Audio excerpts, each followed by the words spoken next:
in tonight with their babies and their elderly, and they need help that they're not getting.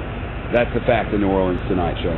Shep, how many people are you talking about on the bridge there? Because we see now, as we're on the air here this hour, the images of the convoys going in, the armed guards going in, and you see the supplies going in. Why are they not getting to that specific location?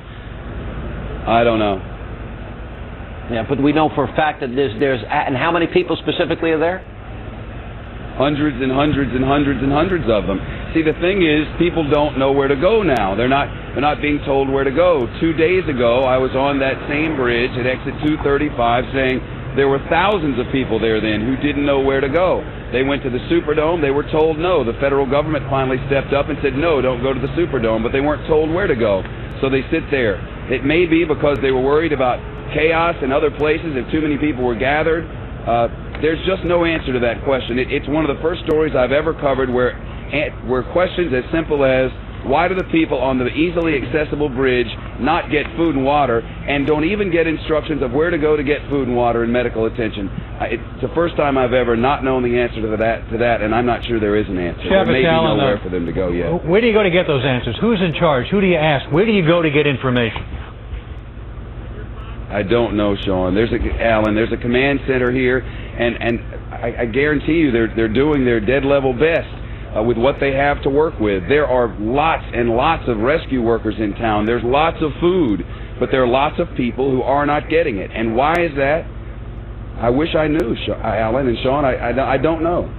Are volunteers needed? Is anything people can do to help? Are more people needed there to help distribute? If there are hundreds of people on bridges and on freeways who are living outside with tiny babies who aren't getting formula and elderly people who need medicine, yes, they are needed. How can you help? I think the answer is to send money to relief organizations. But you know, I don't want to sound crazy about this tonight. But Alan and Sean, we've seen this and we can smell it, and it's I don't know. All right, Shep Smith in New Orleans tonight. Thanks, Shep. And joining us now from outside the convention center in New Orleans is our very own Geraldo Rivera, who's on the ground from earlier today. Geraldo. Sean, I can't emphasize what Shep just said enough. He said it exactly right. There's no earthly answer that anyone can understand why these people, after 6 days, are still in this filthy, miserable convention center. Why are they still here? There's the freeway here. I tell you what I would have done.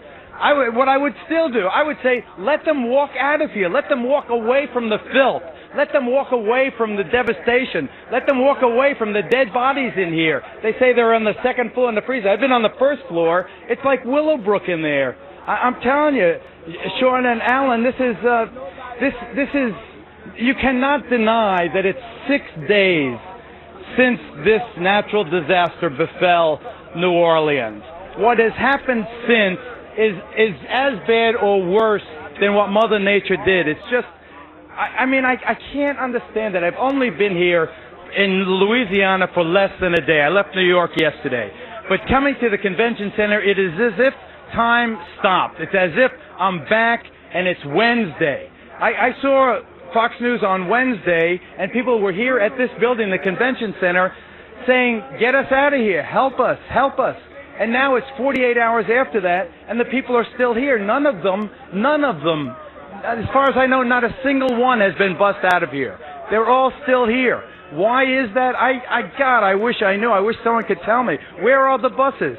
There are so many buses that could, where are the, we had a flight 159th Fighter Wing, Louisiana came down, and they were bringing in doctors and medical supplies and kicking off the MREs out of the helicopters, but none of the people are there. Look at this.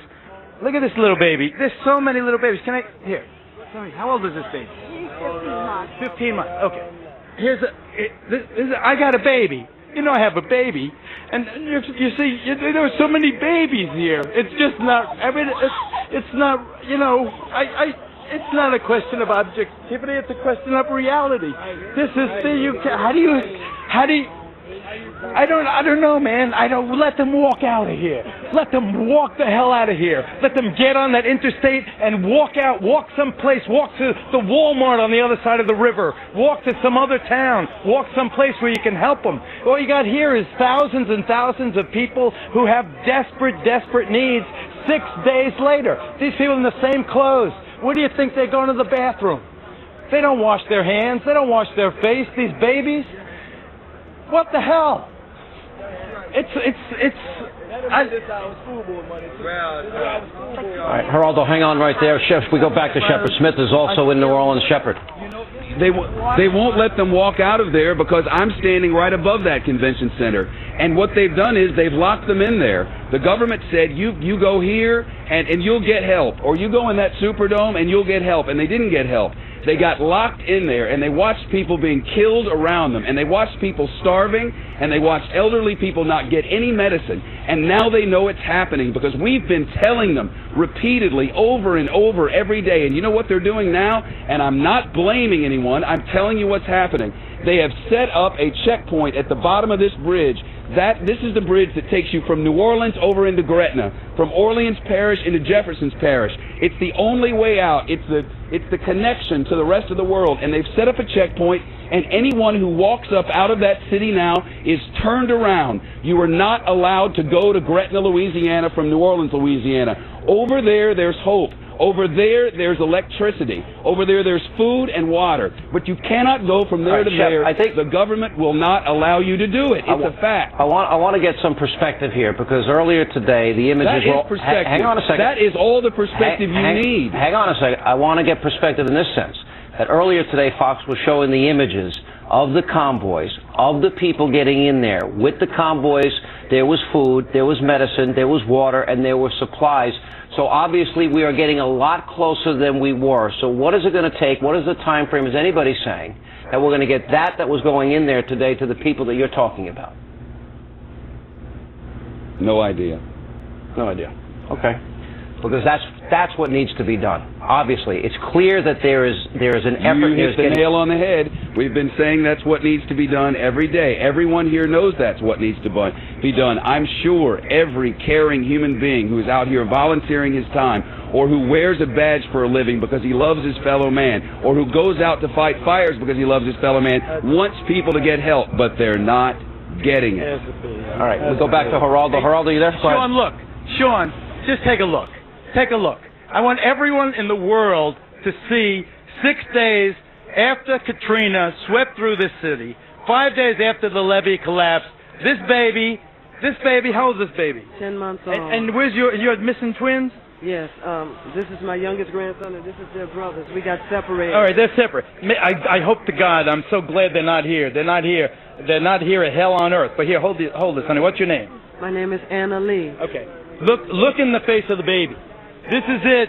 This is it. No sugarcoating, no political spin, no Republicans or Democrats. People suffering. Let them go. Let them out of here. Let them go. Let them walk over this damn interstate and let them out of here. All right. Thanks, Geraldo. Appreciate it. We appreciate it from New Orleans tonight. And we are now joined with an update from New Orleans International Airport from our own Anita Vogel is standing by. Anita.